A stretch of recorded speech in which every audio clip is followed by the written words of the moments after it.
Bonjour, ici c'est Patrick, l'initiateur du mouvement des permavillages. Nous sommes le 17 septembre 2018 et je fais cette vidéo pour montrer que notre monde moderne va subir un effondrement par manque d'énergie et plus particulièrement par manque de pétrole, que les solutions généralement proposées ne fonctionneront pas de par le pétrole caché que ces solutions nécessitent et que finalement notre seul espoir de durabilité consiste à créer de multiples permavillages. Commençons par quelques définitions. Notre monde moderne, c'est celui qui nous permet d'avoir de l'eau au robinet, de la nourriture dans les supermarchés, des radiateurs qui nous réchauffent, une infrastructure qui récolte tous nos déchets, de l'électricité dans tous nos murs, etc., etc. L'effondrement, pour moi, ça signifie que tout ce que je viens de citer s'arrête de fonctionner. On peut résumer ça en une phrase choc: des robinets secs, des supermarchés vides, des radiateurs froids, des déchets qui s'accumulent sur les trottoirs et dans nos toilettes, des petits trous décoratifs dans les murs, etc., etc. L'énergie, c'est un peu comme l'air qui nous entoure. Nous ne voyons pas l'air qui nous entoure, mais s'il disparaît, nous disparaissons également. Même chose pour l'énergie par rapport à notre monde moderne, car dès qu'il se passe quelque chose quelque part, de l'énergie intervient. Si l'énergie disparaît, notre monde moderne disparaît aussi. Je parle ici d'énergie primaire, c'est-à-dire d'énergie que l'on trouve dans la nature avant toute transformation. Que trouve-t-on dans la nature? Les tristement célèbres fossiles, pétrole, charbon, gaz, le plus tristement célèbre encore, uranium, l'eau, la biomasse, le vent, le soleil, les vagues, etc. Parmi ces énergies primaires, il y en a une qui mérite une place tout à fait à part, et c'est bien entendu le pétrole. En effet, la quasi-totalité des objets que nous utilisons requièrent du pétrole à un stade ou l'autre de leur fabrication, sans compter les transports, l'entretien, les réparations, le recyclage. En bref, notre monde moderne ne peut pas fonctionner sans pétrole. Mais pourquoi un manque d'énergie? Pourquoi notre monde moderne va-t-il s'effondrer par manque d'énergie? Ici, on touche au phénomène du pic de production, phénomène qui désigne le moment où la production mondiale d'une ressource non renouvelable atteint un maximum, puis diminue de façon irréversible. Pour le manque de pétrole, on touche bien entendu au phénomène du pic de production de pétrole ou pic pétrolier, phénomène qui s'explique exactement de la même manière que précédemment. En effet, qu'il s'agisse d'un puits de pétrole, d'un champ pétrolier ou d'un pays producteur de pétrole, tous suivent le même schéma, à savoir que la production part de zéro, atteint un maximum que l'on appelle pic, puis redescend à zéro.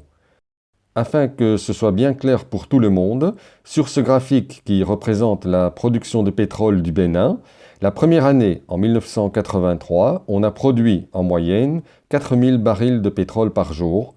La deuxième année, 7000 barils par jour. La troisième et quatrième année, on a produit 8000 barils par jour, etc. Cette quantité de 8000 barils par jour, la troisième et quatrième année, représente le maximum produit par le Bénin. C'est donc le pic de production. On constate que même des régions ont atteint ce pic, par exemple l'Union européenne des 27, comme on peut le voir sur ce graphique. Le pic de production a eu lieu en 1999 avec 3,7 millions de barils par jour et en 2014, la production n'était plus que de 1,5 million de barils par jour, soit un déclin total de près de 57% en 15 ans ou un déclin de plus de 5,8% chaque année. Qu'en est-il au niveau mondial? Voici la production mondiale de pétrole tout liquide entre 1980 et 2017. Pas de souci apparemment sur ce graphique, la production semble augmenter régulièrement. Mais à présent, regardons deux autres graphiques. Le premier graphique nous donne la production de pétrole tout liquide des 9 premiers grands producteurs de pétrole que j'ai appelés les gagnants. Leur production augmente encore chaque année, c'est tout à fait impressionnant. Le deuxième graphique représente la production de pétrole tout liquide du monde, mais en enlevant ces 9 premiers grands producteurs de pétrole. Ici, on voit bien que le phénomène du pic pétrolier est un fait avéré que l'on ne peut pas nier. C'est pourquoi j'ai appelé ces pays restants les perdants. Par conséquent, d'un côté, on a quelques pays qui n'ont pas encore atteint leur pic et qui voient leur production de pétrole augmenter chaque année. Ce sont donc les gagnants. Et de l'autre côté, on a des dizaines de pays qui, ensemble, voient leur production de pétrole diminuer chaque année. Ce sont les perdants. Au niveau mondial, le problème est que les pays gagnants doivent constamment augmenter sensiblement leur production de pétrole chaque année, et ce, au moins pour 3 raisons. D'abord parce qu'il faut compenser la diminution de production des pays perdants, et cette diminution va fatalement s'accentuer. Ensuite, parce que la population mondiale augmente chaque année et qu'il faut du pétrole en plus pour nourrir, chauffer, transporter, loger, etc. ces dizaines de millions de personnes supplémentaires chaque année. Enfin, parce que tout notre système est basé sur la croissance économique qui requiert chaque année plus de pétrole pour fabriquer plus d'objets et mettre en place plus de services. Comme on connaît ces quelques pays gagnants, il suffit de consulter les statistiques, leurs projets pétroliers en cours et futurs, et on peut se livrer à l'exercice de deviner quand se produira le pic de production mondiale de pétrole. Je vous livre telles quelles les analyses qui ont été effectuées par plusieurs personnes. D'abord dans le monde francophone, Bernard Durand, géologue, dans un article datant de juin 2018, les volumes de pétrole dits tout liquide déclineraient à partir de 2020, peut-être 2025. Jean-Marc Jancovici, dans un article de 2014, le maximum historique de la production se situe aux alentours de 2020. Dans le monde anglophone, Michael Dittmar, dans une étude datant du mois d'août 2017, ne parle pas spécifiquement du pic, mais écrit « D'ici 2020, il pourrait être clair pour presque tout le monde que le mode de vie actuel basé sur le pétrole a commencé un déclin terminal. » Dennis Coyne, sur le site internet peakoilbarrel.com en juin 2018, « Mon estimation pour le pic pétrolier est 2023 à 2027. » Dr Minchi Lee, dans une étude datant de juin 2018, pour lui, le pic mondial aura lieu en 2021. Je terminerai par Louis Arnoux, qui a écrit en août 2016 dans un article publié en 3 parties « Nous avons au mieux 10 ans, non pas pour débattre et agoniser, mais bien pour agir. » Face à ces prédictions dont la plus éloignée se situe à moins de 10 ans, vous constaterez que la tactique de pas mal de gens consiste à nier le phénomène du pic pétrolier et à mettre en avant, par exemple, les réserves, le fameux « on a 40 ans de pétrole ». Or, il y a une différence fondamentale entre réserve et production. Voici un petit dessin qui est censé représenter une réserve d'eau. Si ce réservoir contient 3650 litres, à point nommé faut-il le préciser, et que j'ai besoin d'1 litre d'eau par jour pour survivre, je pourrais me convaincre que j'ai des réserves d'eau pour 10 ans. On voit d'ailleurs le robinet qui coule à flot. Mais si un jour le robinet se détraque et l'eau commence à couler au goutte à goutte, alors ma durée de survie se réduit drastiquement et mon magnifique raisonnement quant à ma réserve tombe à l'eau sans jeu de mots. Même raisonnement pour le pétrole, et le robinet ou le débit pour l'eau correspond pour le pétrole à sa production. Par conséquent, lorsque cette production diminuera au niveau mondial, notre monde moderne ne pourra alors plus fonctionner correctement et il finira par s'effondrer, peu importe la quantité des réserves. D'autres personnes vous diront que l'on a toujours trouvé des solutions et que donc on va trouver aussi des solutions à ce problème.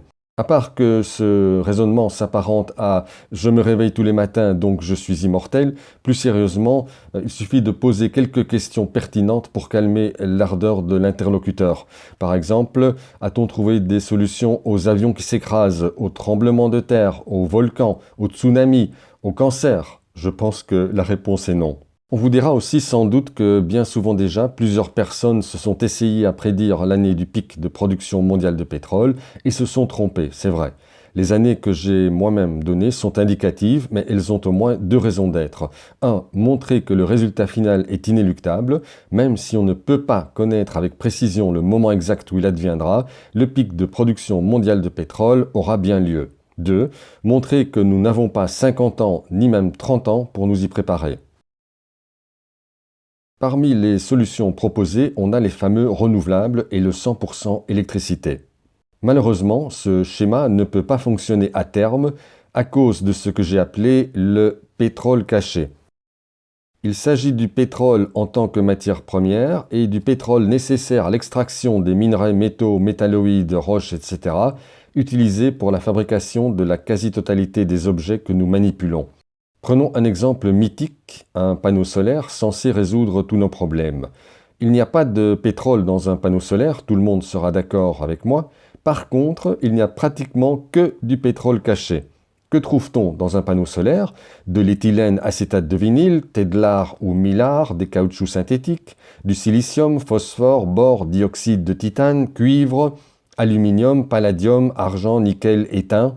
Les 4 premiers sont des polymères à base de pétrole et les autres doivent être extraits ou produits avec des engins qui fonctionnent avec du pétrole. Il faut aussi prendre en compte les nombreux transports, les outils utilisés dans la fabrication, par exemple des scies à diamants, donc extraction de diamants, pétrole. Il faut aussi tenir compte des infrastructures comme les routes pour lesquelles il faut du bitume, pétrole, etc., etc. Bref, il n'y a pas une seule solution dans laquelle on ne trouvera pas du pétrole caché.